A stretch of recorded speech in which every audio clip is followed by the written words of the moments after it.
Assalamualaikum. Jangan lupa like, comment, and subscribe. Bye. Assalamualaikum warahmatullahi wabarakatuh. Alhamdulillahirabbil alamin. Wassalatu wassalamu ala asyrafil anbiya'i wal mursalin wa ala alihi wa ashabihi ajma'in. Raditu billahi rabba wa bil islami dina wa bi Muhammadin nabiyya wa rasulah. Rabbi shrah li sadri wa yassir li amri wahlul 'uqdatam min lisani yafqahu qawli. Allahumma ij'al jam'ana hadza jam'an marhuma wa tafarruqana min ba'dihi tafarruqan ma'suma. Kaum muslimin dan muslimat sidang jamaah maghrib yang dirahmati Allah Subhanahu wa taala.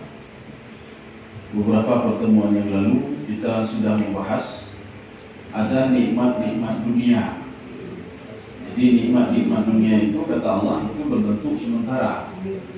Makanya di dalam tafsir Al-Qurtubi beliau mengatakan nikmat dunia itu adalah mata. Jadi innamal hayatud dunya mata'un. Kenapa dikatakan mata?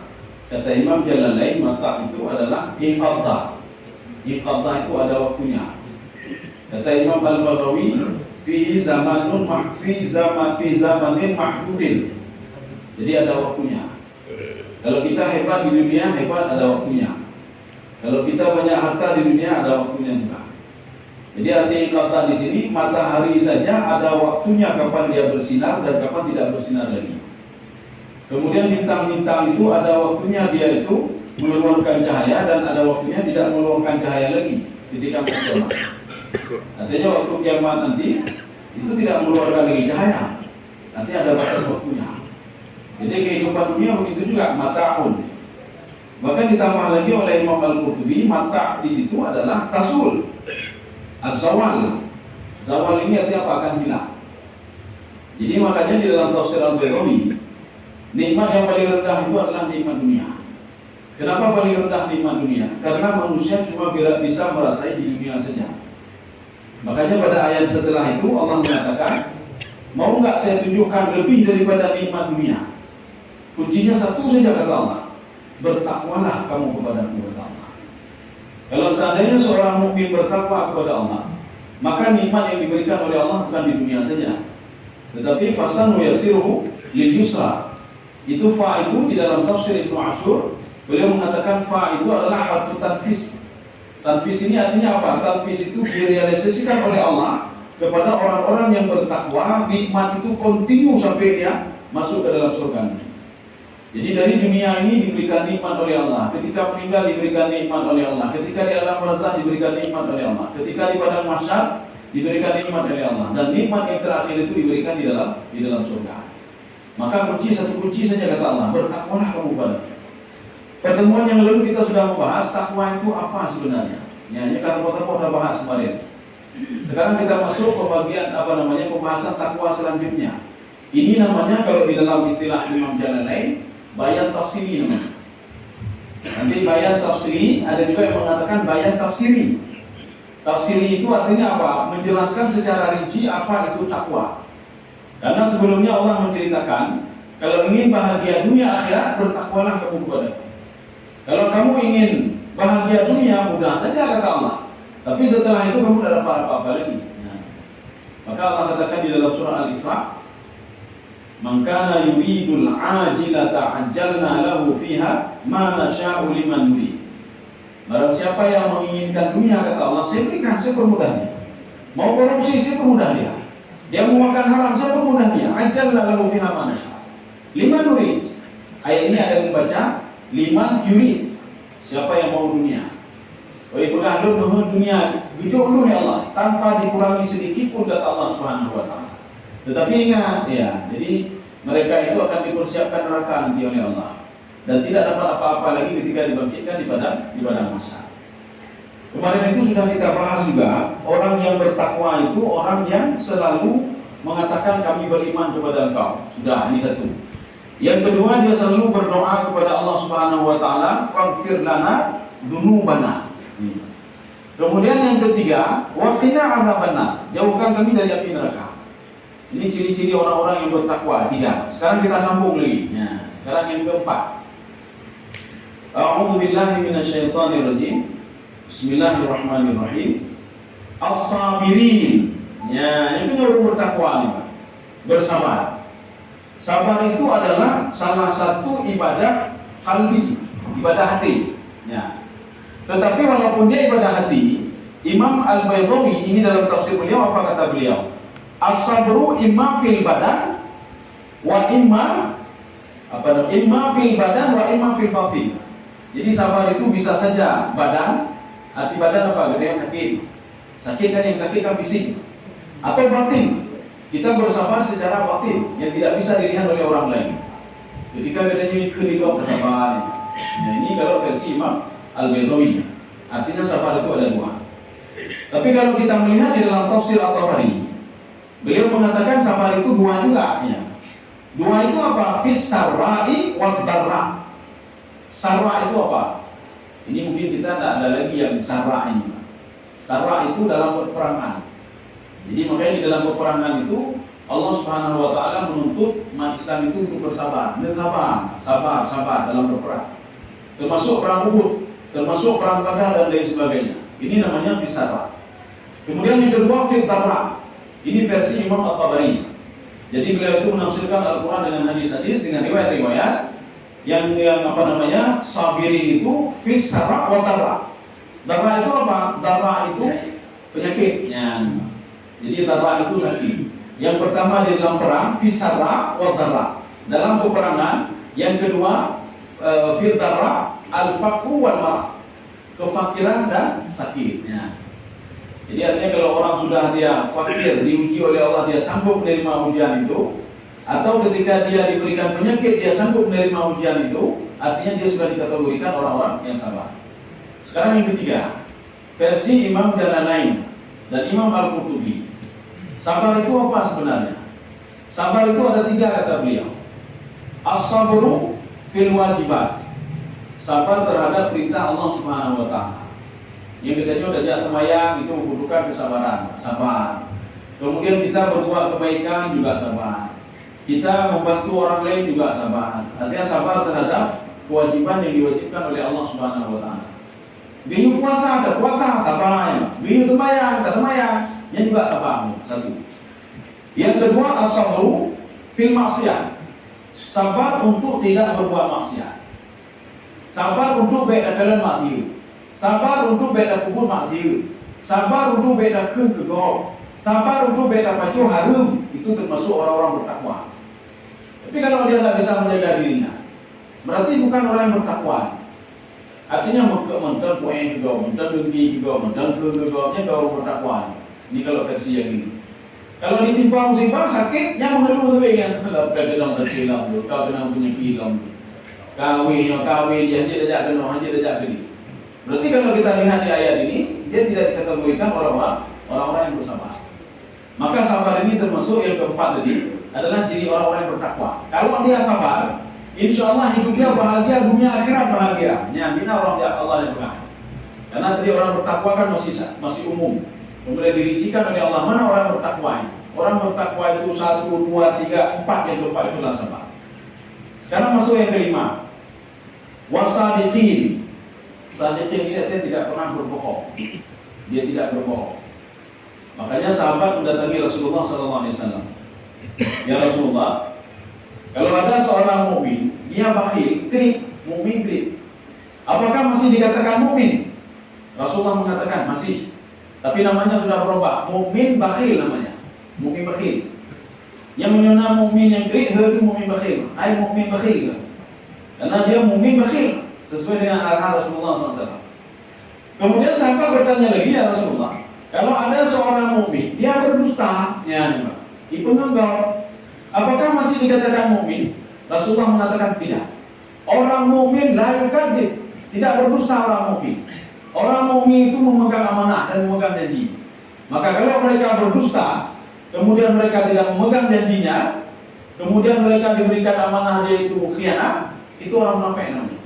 Hana nanti mukmin munafik itu tidak ada. Ya, tidak ada mukmin munafik.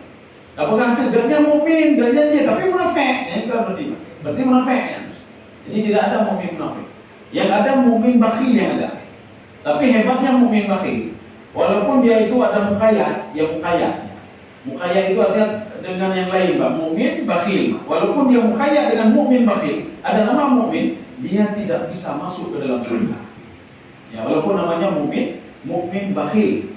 Kenapa? Karena gara-gara sifat bakhil itu yang tadi artinya melarang dia terhijab dia untuk bisa masuk ke dalam surga. Ini nama mukmin bakhil. Kemudian kita lanjut lagi, Pak. 5, sekarang yang ke-6. Yang as-sadiqin sudah tadi. Oh ya, ini sebelumnya kita lihat wow, itu wow apa itu? Pada wow berapa kali? As-sabirin, was-sadiqin, wal-qanitin, ada wow itu. Itu wow itu kata Imam Al-Baydawi, yadullu ala istiqlal. Istiqlal itu apa? Masing-masing dia punya fungsinya sendiri. Artinya orang bersabar itu bukan tidak termasuk orang as-sadiqin. Sabar gedok, sadiqin gedok, qanitin gedok, mustaghfirin gedok. Ini namanya wow, huruf wow yadullu ala istiqlal wa tamam. Tamam itu sudah sempurna. Maka kalau ini sabar, hana tamam dan sadiqin, hana tamam. Hana sama sadiqin dan qanitin. Ya. Maka ini namanya wow ataf, wow sebagai wow penghubung yadullu ala istiqlal, menunjukkan kepada kesempurnaannya masing-masing, tidak ada hubungan satu sama lainnya, berbeda-beda. Ya. Ini kita lanjut lagi. Sekarang yang selanjutnya, berarti di yang ke-6 ini. Wal qanitin. Orang yang bertakwa itu adalah qanitin. Qanitin itu apa? Kita di Al-Quran sering mendengar wal qanituna wal qanitat, as-sabiruna as-sabirat, al-mu'minuna wal mu'minat. Selalu ada keseimbangan antara laki-laki dan perempuan. Maka perempuan ada juga al-qanitun wal qanitat. Qanitat itu mudawamah fi fita, kontinu dalam beribadah. Makanya salah satu ciri orang bertakwa itu dia walaupun ibadahnya sedikit tapi kontinu. Tupu ibadah Anda tapi anak kontinu. Ya. Makanya dalam beribadah itu, termasuk di dalam bersedekah itu, bukan berbanyaknya tidak, tapi nilainya. Dalam beribadah itu bukan banyaknya ibadah, tapi nilai ibadah itu. Maka Ibnu Abbas mengatakan dalam tafsir beliau, salat 2 rakaat itu, kalau salat itu khusyuk, lebih berharga salat 2 rakaat itu ketika habis salat Isya kita salat 2 rakaat dibandingkan salat sepanjang malam tapi hatinya wakal musahi. Hatinya dengan lebawa dengan. Itu bukan bangun naik berkabut lumayan tahajud sekian puluh rakaat lumayan tahajud. Tapi sia-sia saja. Lebih bagus 2 tadi. Kenapa 2 tadi? Karena nilai yang 2 tadi lebih tinggi dibandingkan dengan puluhan rakaat yang dia salat tadi. Tidak ada gunanya. Binanci dengan puluh apa banyak, tetapi tidak ada nilainya. Lebih bagus sedikit tapi punya nilai. Ini begitu juga ini, mudawamah. Jadi qanitin itu artinya mudawamah. Ini kalau disebutkan sabirin itu sudah masuk sabiran, perempuan juga. As-sadiqin, as-sadiqat juga. Karena Ummu Salamah pernah mendatangi Rasulullah SAW. Ketika itu Ummu Salamah mengatakan, ya Rasulullah, pokon ayat di Al-Quran, pokon agama dulu, pokon naurina minat. Kenapa banyak anak perempuan, anak laki-laki? Ya ayyuhalladzina amanu. Kenapa tidak ya ayyuhalladzina amanat? Kenapa tidak ada perempuannya? As-sabirin wal sadiqin wal qanitin. Kenapa tidak ada was-sadiqat wal qanitat? Yang ada cuma ada di ayat lain. Maka Rasulullah tersenyum dan menjawab, wahai Ummu Salamah, setiap penyebutan untuk laki-laki sudah masuk perempuan. Kenapa perempuan tidak diekspos dalam Al-Quran? Karena aib untuk ekspos perempuan. Ya. Maka begitu juga. Satu-satunya wanita di dalam Al-Quran yang diekspos oleh Allah namanya cuma Maryam saja. Lain tidak ada.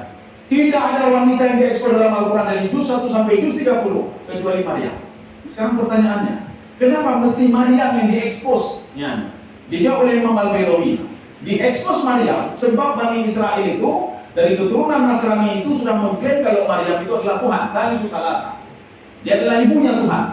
Maka Allah ingin mengklaim. Allah mengatakan, hai Maryamnya Tuhan. Maryam itu bukan istriku. Ya. Biasanya orang kalau dia punya istri lain di mana kan nggak mau pak dia expose. Allah mengekspos, ingin mengatakan kalau Maryam itu bukan ibu Tuhan. Ya. Makanya tidak ada wanita lain yang diekspos oleh Allah dalam Al-Quran. Mantu berummah Nabi Allah. Termasuk istri raja yang mengadopsi Nabi Yusuf alaihissalam menjadi anaknya. Maka di situ disebutkan Imra'atul Azizi turawidu fataha. Nah, ada disebutkan Zulaikha, tidak disebutkan Zulaikha. Dari mana nama Zulaikha itu? Ya. Nah, ada disebutkan Zulaikha.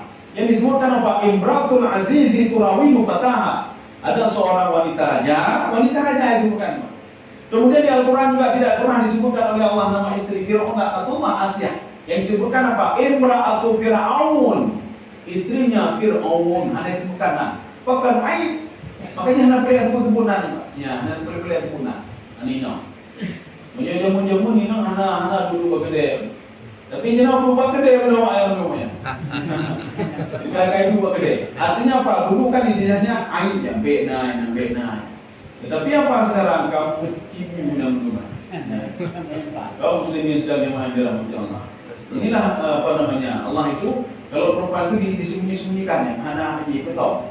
Makanya setiap penyebutan laki-laki di situ sudah masuk perempuan.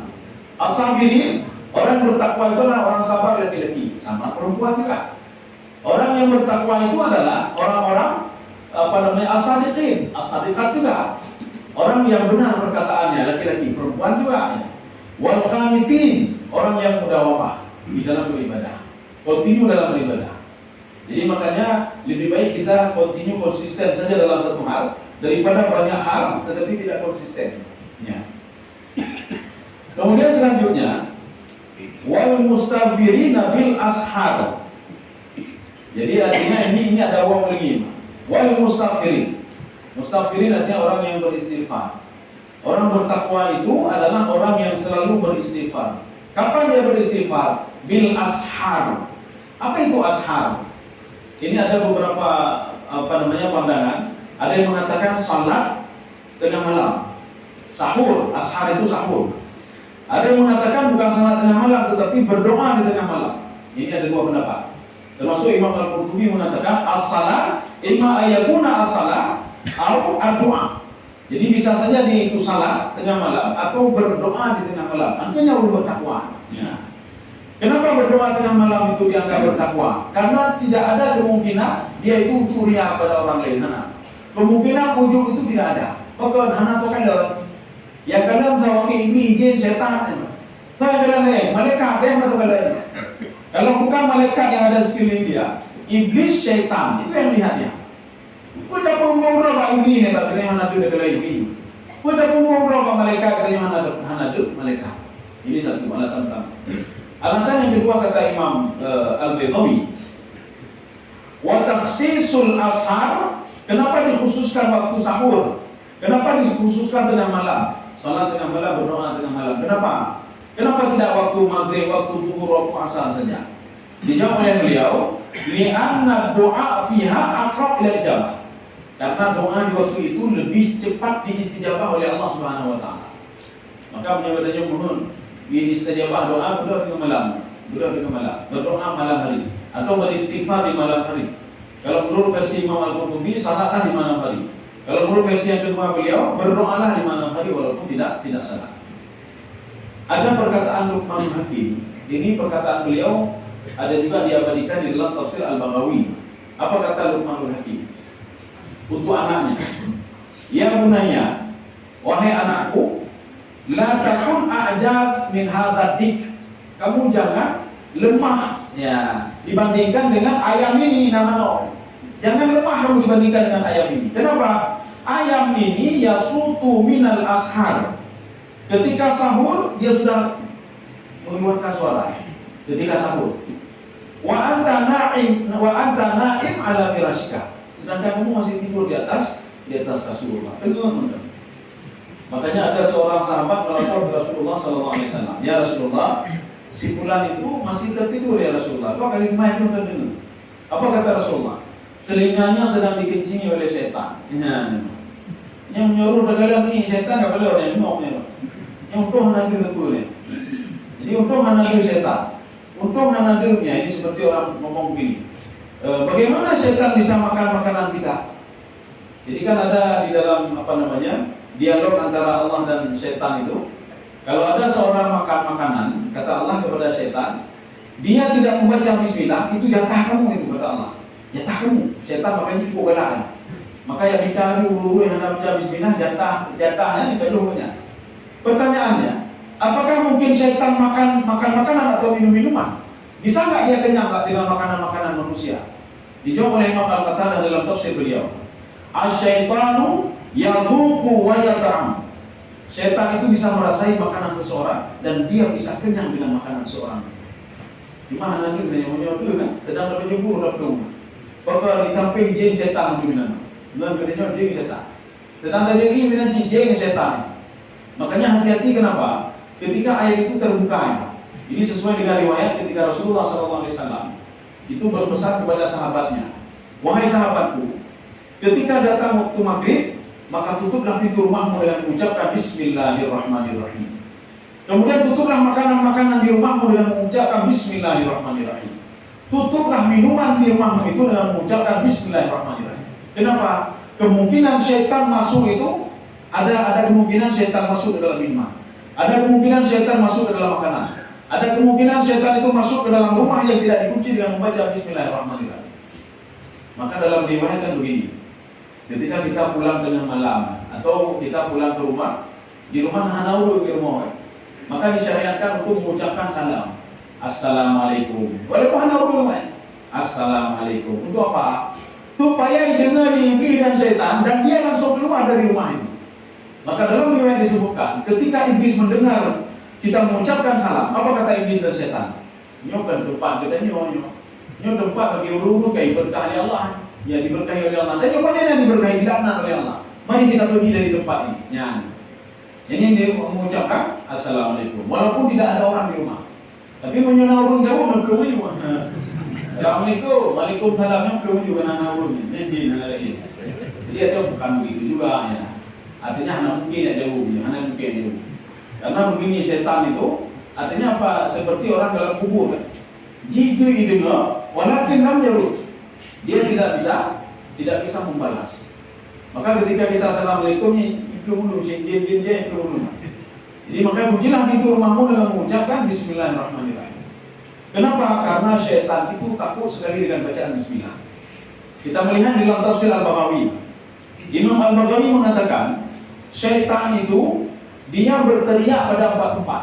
Ya, dia berteriak 4 tempat. Ya. Yang pertama, hina nuzila, hina umbita minal jannah. Ketika dia dikeluarkan dari surga, berteriak kuat sekali setan. Satu. Yang kedua, hina lu'ina, ketika dia dilaknat oleh Allah Subhanahu wa taala. Ikli upe setan Pak. Ya, yang kedua. Yang ketiga, hina bu'itha Muhammad, ketika dikirim Nabi Muhammad sallallahu alaihi wasallam. Yang keempat, hina nuzila suratul Fatihah, ketika diturunkan surah Al-Fatihah. Ikli upe. Jadi makanya kenapa Al-Fatihah itu adalah umul kitab. Karena dia mencakup semua isi Al-Quran ada di dalam Al-Fatihah. Dan itu adalah salah satu yang paling ditakuti oleh iblis. Jadi makanya ucapkan Bismillah saja. Bismillahirrahmanirrahim. Bismillahirrahmanirrahim. Bismillahnya cukup dia setan Pak. Apalagi kita ucapkan sampai lengkap sampai habis. Surah Al-Fatihah kita ucapkan semuanya. Yang menyunyai umalun doa lain hanya lu baca ayat putih hanya lu baca ayatnya hanya lu baca Pak. Maka baca Al-Fatihah mudah. Ya baca Fatihah atau waladhdallin amin. Amin. Ya, setan cukup takut dengan bacaan itu. Ya. Ini makna bil ashar. Kenapa disuruh berdoa di waktu sahur? Karena doa itu aqrab ilal ijabah. Ya, kenapa lagi? Li'anna al-ibadah hina idzin asyaqqu. Karena beribadah di waktu sahur itu berat sekali. Kan dimarahkan orang ibadah di malam. Memang dari jino kebukaan belum jak berdoa di malam. Dua suara anak dia diundang. Ningok pimpinan anak dia. Kenapa? Karena bangun malam itu berat. Satu. Yang kedua, manusia kenapa berat bangun malam? Karena diikat oleh 3 buhul.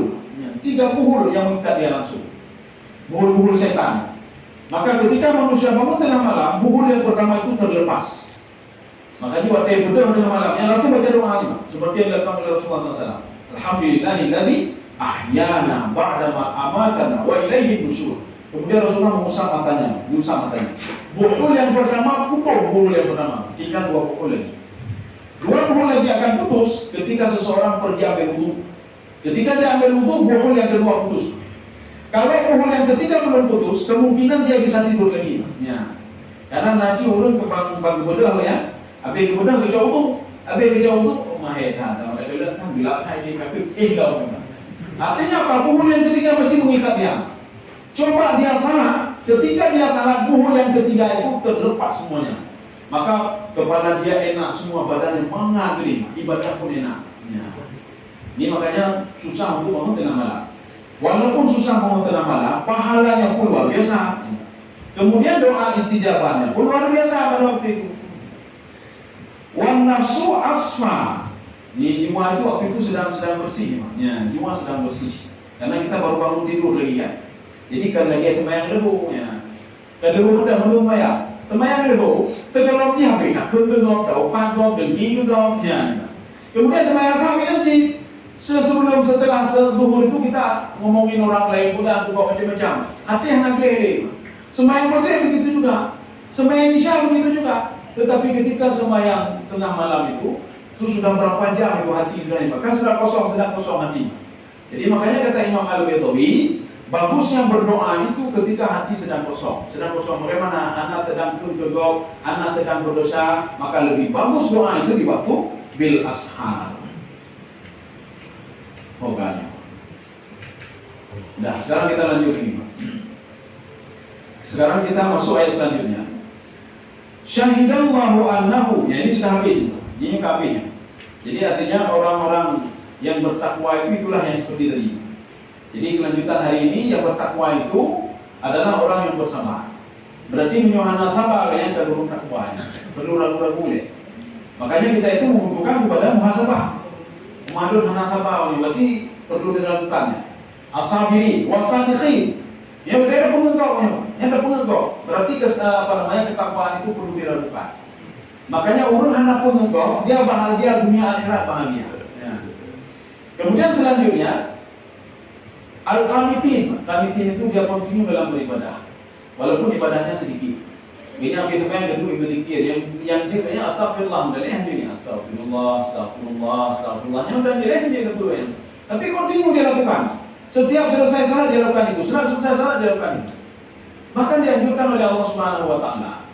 Setelah selesai salat fardu, jangan salat sunnah dulu. Ya. Fa idza ma'nantum fa aqimus salat. Artinya tenangkan jiwa dulu. Bagaimana menenangkan jiwa? Lalu istighfar dulu. Astagfirullah. Setelah jiwa tenang, maka dirikanlah salat. Fa idza ma'nantum fa aqimus salat. Kalau sudah tenang jiwa kamu, maka bangunlah untuk salat sunnah. Jadi biar yang fardu Allah salam bersama benar Allahu Akbar. Ini juga belum tenang. Artinya paling enggak kita tadi salat fardu tadi hana khusyuk. Kalau enggak khusyuk kan berarti la salata lima la aqila biha. Hana pahala. Capek kita salat hana pahala. Mungkin mudah-mudahan dengan salat sunnah, ibadah sunnah itu bisa menutupi yang tadi kurang. Ini jangan sampai yang fardu hana berparu-paru baku tunah. Ini lagi UPP bahan. Urut yang fardu lagi urut bahan bahan dalam permuto bukan dalam roda tetapi bocor maka tempelnya dengan ibadah sunnah tempel wujudnya tapi menyuruh hanya ibadah fardu yang fardu kan ya tapi sunnah bocor itu lagi urutnya tempel tapi bahan nampak ija apa tempel bahan tu dia bahan bukan tempel juga kita cari tempel bahan nampak. Jadi artinya apa? Salat fardu itu kita lakukan, ibadah fardu lakukan, ibadah sunnah juga lakukan. Jangan sampai nanti masuk ke dalam kategori al-ghurur. Ghururnya sia-sia ibadah. Sia-sia ibadah apa? Buat sunnah kejar ilmunya, tapi buat wajib hanya bicara. Buat sunnah karunya juga buat sunnah, buat wajib hanya nak ilmunya. Tapi buat sunnah yang kamu kan dia, ijen tawa yang buat sunnah. Tapi buat wajib kan lebih lumayan kadang-kadang tak. Tapi butuhnya izin doangnya. Maka ini masuk ke dalam kategori kata Imam Al-Ghazali ghurur fil ibadah. Ghurur dalam beribadah. Dia sudah terperdaya dengan ibadah sunnahnya, Tetapi ibadah fardu dia disampaikan begitu saja. Makanya tidak diterima ibadah fardunya kalau demikian. Ya. Sunnah kan untuk membantu baginya. Wa atbi'is sayyi'ata hasanata tamhuha wa khaliqin nas bi khuluqin hasan. Ya, sekarang ini berarti KB. Cerita tentang orang-orang yang muttaqin itu, orang-orang yang diberikan bahagia oleh Allah dunia akhirat, yang KB. Jadi hanya cerita lain, menyuruh dia bahagia dunia akhirat, bertakwalah kamu kepada Allah. Maka Rasulullah mengatakan, at-taqwa hahuna. Takwa itu di sini. Makanya semua yang kita sebutkan ini ada kaitannya dengan hati semua. Urun apa kaitan hati. Urun penanji siddiqin kaitan dengan hati. Kemudian urun qanitin mudawamah dalam beribadah itu juga hati. Makanya apa hubungannya dengan hati? Seorang yang kontinu dalam beribadah itu dia sudah mencapai pada level rida namanya. Level rida. Rida itu artinya apa? Level rida adalah level paling tinggi di dalam beribadah. Dia sudah nikmat dalam beribadah. Urun yang kan nikmat dalam beribadah, apapun yang dilakukan nikmat, mandu nikmat, berzikir nikmat, sembahyang sunat nikmat, baca Quran nikmat, tolong nikmat, mandu nikmat banyak. Kenapa? Dia sudah mencapai level ridha. Tapi punya level ni, baca Quran panjang nalo, lu berzikir retreat nalo, sembahyang menanti retreat nalo. Jadi makanya dia belum mencapai tingkatan ridha. Yang sama dengan urun mau bukan untuk punya ridha memang. Tingkatan ridha dia sudah tinggi sekali. Kedua namakan dulu ya. Nikmat. Ya. Mancing itu sudah sebuah kenikmatan bagi dia. Ya. Berunduk boleh kopi bunga bertumpuk. Nya ridha ya. Dia sudah level tinggi. Kopi mancing. Tapi apa yang dimaunya mabim? Nikmat sekali dia duduk situ. Ya. Sudah mencapai level ridha. Dalam ibadah ngaji ada kedua ni. Jadi dalam buku lagi ada ibadah lagi ngaji. Artinya pun duduk kat masjid hana pun nanti hana memang boleh kan buat masjid. Mana lagi hukum kemawi pun. Hana memang baca dan memang yang. Dari mula tadi posisinya seperti itu saja dia duduk. Sampai nanti berapa jam kemudian lagi sudah tak nikmat dia. Tu nikmat, nikmat hati. Ada empat nikmat pun. Ya, makanya itu hubungannya dengan hati semua. Ya, hubungan dengan hati. Ya.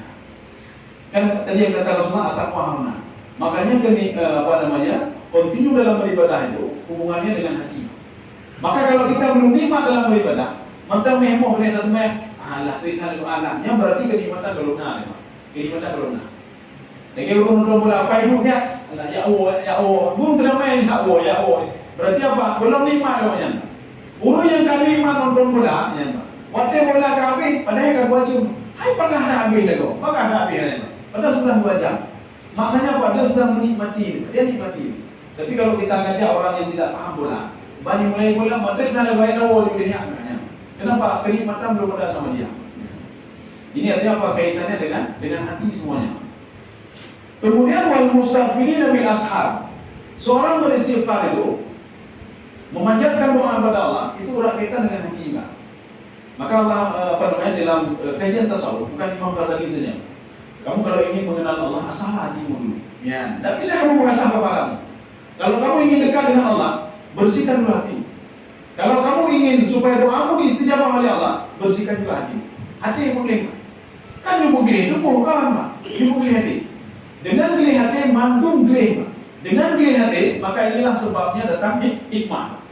Kalau seorang sudah boleh hati, ya hanaji kedua hanaji, maka dengan sebab itulah hikmah itu diturunkan kepada dia, ilmu diturunkan kepada dia. Kalau orang sudah diturunkan ilmu oleh Allah, orang ini dibanggakan oleh Allah Subhanahu wa taala. Makanya ayat ini kita bahas tentang orang yang berilmu. Orang yang berilmu itu tidak terlepas dari kebersihan hatinya. Maka yang disebutkan di dalam Al-Qur'an, innama yakhshallahu min ibadihi ulama. Orang yang takut kepada Allah adalah orang ulama. Ulama adalah orang yang berilmu yang membersihkan hatinya. Kalau ulama-ulama aja kan pegang dia ulama fisika, dia pandai itu, dia ulama apa namanya? Pandai ilmu astronomi kan ulamanya. Jadi yang dimasukkan ulama di situ adalah ulama hati. Arti ulama hati apa? Dengan hatinya dia bisa dekat dengan Allah Subhanahu wa taala. Maka banyak ulama-ulama yang pandai ilmu ini, pandai ilmu itu, secara otaknya dia hebat sekali, tetapi dia makin lama makin jauh dari Allah Subhanahu wa taala. Ini termasuk pembagian yang dibagikan oleh Imam Al-Baghawi masuk ke dalam kufur inat namanya, kufur inat.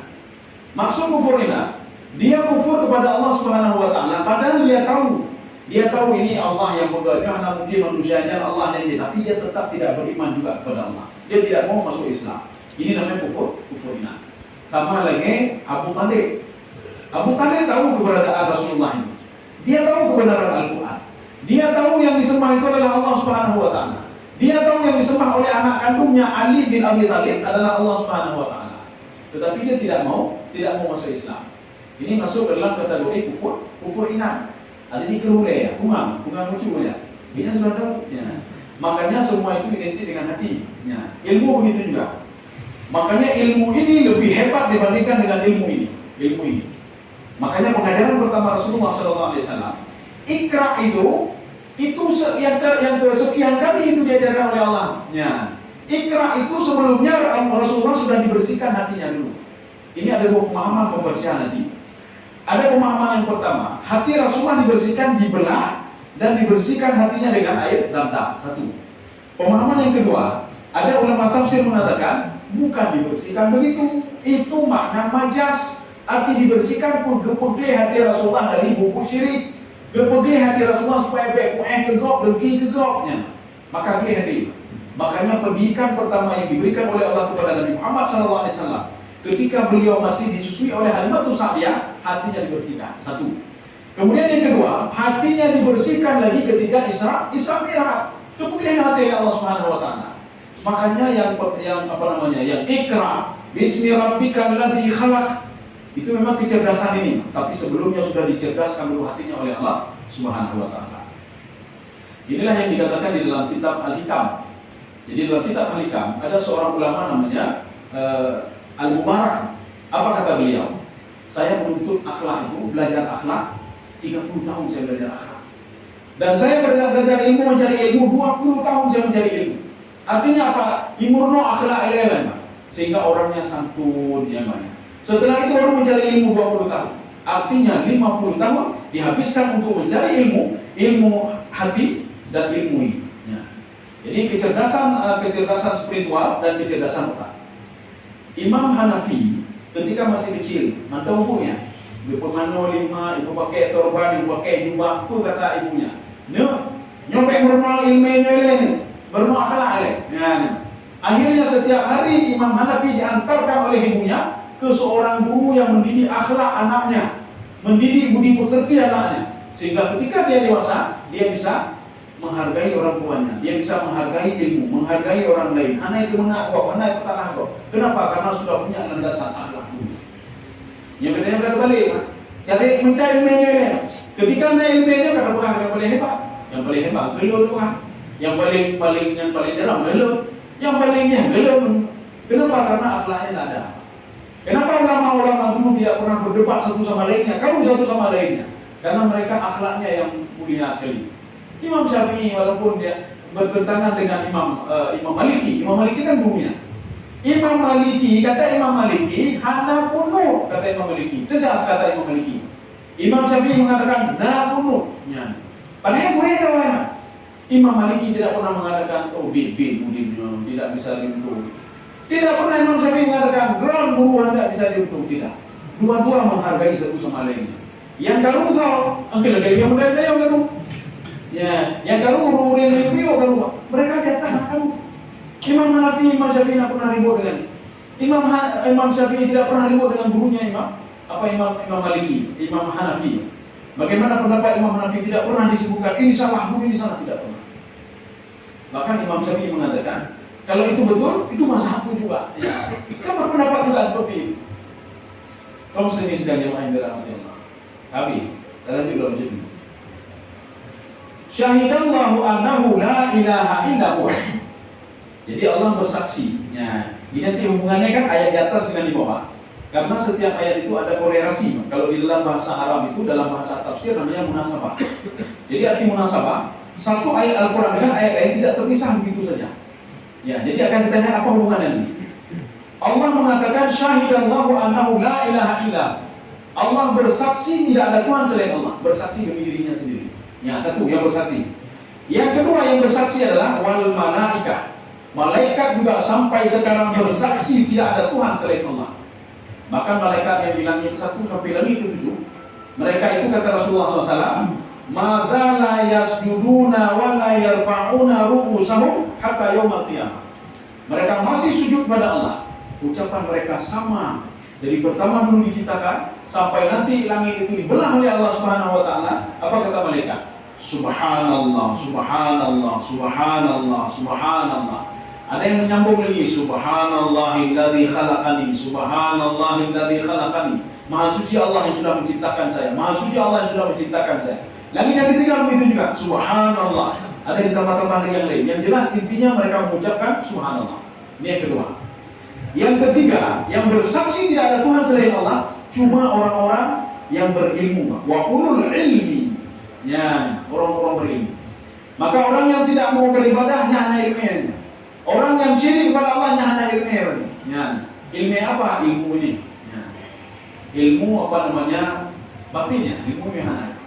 Jadi dia yang ada cuma ilmu ini saja. Dia hebatnya di sini saja, tapi ini tidak hebat. Banyak orang yang hebat ininya. Sekolah ada yang ngomong kayak bayangkan ini. Banyak orang yang cerdas otaknya, tapi tidak cerdas hatinya. Ya. Hatinya tidak cerdas.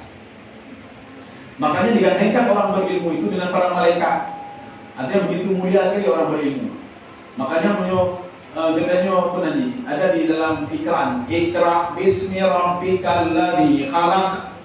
Ikra itu apa maksudnya? Jadi di dalam tafsir Al-Baghawi, ikra itu ada dua makna. Yang pertama, ikra nafsaka. Baca dirimu sendiri. Apa makna baca diri? Muhasabah dirimu sendiri sebelum kamu mendakwahi orang lain. Yang beda bukan hai, jadi bangga kok. Dia tanya beda buku ini baru datang ke kau. Hai, harus sembahyang jamaah. Tak jero lah baru datang ke kau. Ini makna ikra yang pertama. Ikra bismi rabbikal ladzi khalaq. Makanya beda ayat Quran macam-macam. Hai, ini boleh saya mana ada buku. Ya, jadi ini makna ikra yang pertama. Ikra yang kedua kata Imam Al-Baghawi, Ittala 'alal kutub. Bacalah buku sebanyak-banyaknya. Buku apa? Litablighin nas. Supaya yang kamu baca tadi itu bisa kamu sampaikan kepada manusia. Ya. Ini mana ikra. Jadi ikra itu bisa ikra nafsa, bisa satu lagi ikra kitab. Bacalah ini, belajarlah, kemudian sampaikanlah kepada orang lain. Paling enggak kita Anda sampaikan kepada orang lain, tapi kan di rumah lu mungkin dulu anu dah sampaikannya. Anu yang hanya gitu adanya. Tapi bukan cara berwudu ini baca doa wudu. Oh salahnya. Cici baca salahnya. Paling enggak anak kita ajarkan. Menyuhai dan purnogok kan rumahnya tanah, dan purnogok. Ilmu yang nanti bukan. Makanya ada purnogok. Ya. Makanya orang berilmu itu diangkat derajatnya oleh Allah Subhanahu wa taala. Kenapa iblis? Iblis kan ahli ibadah. Tetapi Allah Subhanahu wa taala tidak menyuruh Nabi Adam untuk sujud kepada iblis. Sujud kepada ahli ibadah. Kenapa? Iblis tidak diberikan ilmu oleh Allah Subhanahu wa taala sebagaimana diberikan kepada Nabi Adam alaihissalam. Makanya Nabi Adam walaupun baru 1 hari diciptakan oleh Allah, tetapi kemuliaan dia melebihi kemuliaan seorang iblis yang ahli ibadah. Sehingga Allah menyuruh kepada iblis, "Usjudu li Adam," sujud kepada Anda. Makna sujud di sini bukan meletakkan kepala di tanah, tidak. Sujud ini artinya apa? Berikan kemuliaan kepada dia. Tapi tidak mau iblis. Iblis mengatakan apa? Saya lebih mulia dari dia. Satu, saya diciptakan dari api, dia dari tanah. Saya ibadah saya lebih banyak dari dia. Dia baru kau ciptakan ya Allah. Kenapa harus saya muliakan dia? Ya, ini kata iblis. Jadi artinya orang yang berilmu itu dimuliakan oleh Allah Subhanahu wa taala. Maka di dalam semua hadis, orang yang sedang menuntut ilmu. Jadi dalam hadis itu disebutkan ada satu kelompok yang sedang mengkaji Al-Qur'an. Kemudian dilihat oleh malaikat. Malaikat mengepakkan sayapnya. Artinya dilindungi oleh para malaikat. Malaikat lain juga dikepakkan sayapnya sampai ke atas sana. Ya. Artinya setiap orang yang menuntut ilmu itu terus dijaga oleh para malaikat, terus dijaga oleh Allah Subhanahu wa taala. Karena apa? Dengan ilmunya itu makin lama dia makin dekat dengan Allah Subhanahu wa taala. Di dalam ayat lain, yarfa'illahu alladhina amanu minkum walladhina utul ilma darajat. Diangkat orang-orang yang beriman kepada Allah dan orang-orang yang berilmu. Nah, yang dimaksudkan beriman di sini itu bukan beriman ini. Kalau kita lihat tafsir As-Sa'di, iman itu berbeda dengan amal saleh. Iman itu apa? Keyakinan saja. Dia belum berbuat lagi. Keyakinan kepada Allah. Maka orang yang yakin kepada Allah itu diangkat derajatnya oleh Allah Subhanahu wa taala. Yang kedua, orang yang berilmu. Ketika dia sudah punya iman dan ilmu, maka akan menghasilkan amal saleh. Ya. Jadi makanya dia nanti salat, dia beribadah. Itu amal saleh namanya. Jadi makanya ilmu dan amal saleh itu berbeda. Ya. Sudah kita habiskan sedikit begini, Pak. Ya, ini siapa-siapa saja yang yang bersaksi tidak ada Tuhan selain Allah. Tadi sudah 3, maka termasuk orang berilmu. Orang berilmu itu tidak terlepas dari dia bersihkan hatinya dari itulah sifat-sifat orang bertakwa yang di atas tadi. Orang berilmu. Ya. Maka orang berilmu, orang yang bertakwa itu yang sudah ada sifat-sifat ini, itu sudah jelas dia sudah punya ilmu. Tetapi orang yang berilmu itu belum tentu lagi dia ilmu batin, ilmunya. Bisa saja ilmu ini dia, ya, kepalanya. Dia pandai astronomi, pandai itu. Walaupun dia sudah tahu ini tidak mungkin Allah apa diciptakan oleh makhluk lain, pasti diciptakan oleh Allah, tapi dia masih jauh dengan Allah Subhanahu wa taala. Jadi betul. Imam bil qisti. Artinya imam bil qisti ini sebenarnya adalah sifat daripada orang berilmu tadi. Ada yang mengatakan imam bil qisti adalah sifat Allah. Tapi imam bil qisti, orang yang punya ilmu itu, dia sudah tahu mana yang hak, mana yang batil. Ya. Maka orang-orang inilah yang selalu bersyahadat kalau tidak ada Tuhan selain Allah Subhanahu wa taala. Pemberi rezeki adalah Allah, yang memberikan manfaat adalah Allah, memberikan penyakit adalah Allah, yang mengangkat penyakit juga Allah Subhanahu wa taala. Karena apa? Semua segala sesuatu itu ada pasang-pasangan. Makanya Allah bersumpah dalam Al-Qur'an, wasyaf'i wal watr atau wal witr, bisa baca 2. Wasyaf'i demi yang genap. Apa maksud demi yang genap? Kalau ada penyakit ada obat, ya, hana penyakit, hana obat. Kalau Allah Subhanahu wa taala mencabut rezeki dari si fulan, Allah juga memberikan rezeki pada si fulan. Kalau Allah menghapur-hampurkan rezeki pada si fulan, Allah juga menghentikan rezeki dari si fulan. Semua adanya. Kalau ada siang ada malam. Ada urung burakai, nah urung diakai. Makanya ini yang putih urung burakai. Hana urung burakai, hana berarti enggak dikatakan ini diakai. Bukan dikatakan diakai kan, hana urung burakai. Ya. Maka fungsi juga urung burakai. Menyuhana urung-urung kain nggak ada kita berusaha beribadah. Ya, dia seperti itu bukan urung-urung Yahudi hana dihancurkan saja oleh Allah. Kalau dihancurkan Yahudi oleh Allah, hana dia tempat jihad. Nah, ada lagi tempat orang yang beramal, yang mari kita berjuang demi, mari kita bersedekah untuk Palestina. Hana dia urung yang benar, kata-kata. Tidak ada lagi penghafal Quran. Makanya dengan mereka turun diserang oleh Yahudi, maka mereka termotivasi untuk terus menghafal Quran. Anak-anak hukum yang hafal Quran. Sekian tahun sudah bisa hafal Quran ke Kudus. Kenapa? Karena Yahudi terus ini dia, sehingga motivasi untuk ini menghafal Quran juga ada. Tapi kalau Yahudi Hanade motivasi. Ya. Artinya apa? Ada hikmahnya juga Hanade dihancurkan Yahudi. 1. Yang kedua, tidak dihancurkan Yahudi bukan berarti Allah tidak mengazab mereka. Azab itu ada 2. Ada azab zahir, ada azab batin. Untuk saat ini Yahudi belum diazab zahir oleh Allah Subhanahu wa taala, tapi batinnya diazab oleh Allah. Azab batin itu lebih sengsara dibandingkan azab zahir. Seorang kalau diazab zahir oleh Allah, gak ada kendaraan, tidak ada indah, gak ada duduknya, tidak bangunlah. Tetapi kalau seandainya batin diazab oleh Allah, sengsara semuanya. Di dunia sengsara, sakit tubuh sengsara, alam kubur sengsara, pada masa sengsara, selama-lamanya sengsara. Hatinya mana mengadi, yang juga gantung di Allah Subhanahu wa taala. Itulah yang Yahudi sekarang ini. Sedang diazab batinnya oleh Allah Subhanahu wa taala. Makanya Allah katakan dalam Al-Quran, kenapa orang-orang yang bertempur dengan orang mukmin selalu kalah dan lari? Karena mereka itu la yafqahun. Mereka itu tidak kuat, batinnya tidak kuat. Ya, keyakinan kepadaku tidak ada. Kalau orang-orang lain keyakinan kepadaku luar biasa, sehingga dia tidak takut apapun, tidak takutnya. Tidak takut mati. Kenapa? Mati cuma sekali. Setiap hidup dunia pasti mati. Jadi mati itu bukan gara-gara perang, bukan gara-gara ini, tapi apa? Sudah sampai ajalnya. Ya. Yang kita tutup hari ini, la ilaha illa huwal azizul hakim. Jadi tidak ada Tuhan selain Allah. Allah itu adalah Al-Aziz, Al-Hakim. Apa itu Al-Aziz? Al-Aziz itu la yaqtani alaihi iradatu. Setiap kudrah Allah, takdir Allah tidak bisa dirubah oleh siapapun kecuali Allah sendiri.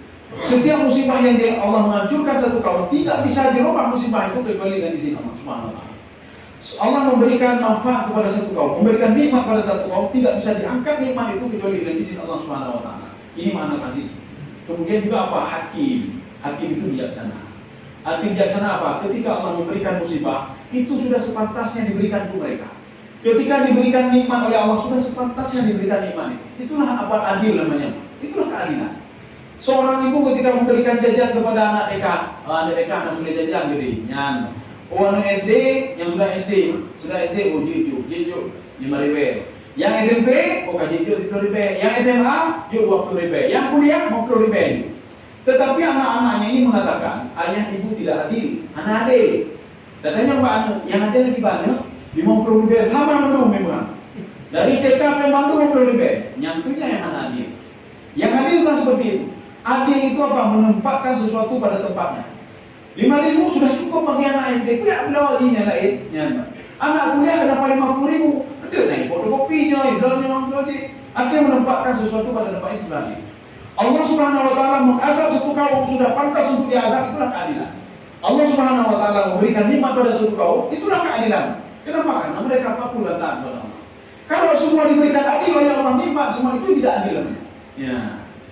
Sudah hati. Kita cukup di sini saja. Biar buka pertanyaan ini. Ya, Nur Salim. Buka banyak kalau. Jadi mudah-mudahan ada manfaat bagi lumpur dan jemaah sekalian. Subhanakallah bihamdika, subhanallah la ilaha illa anta, astaghfiruka wa atubu ilaik. Assalamualaikum warahmatullahi wabarakatuh.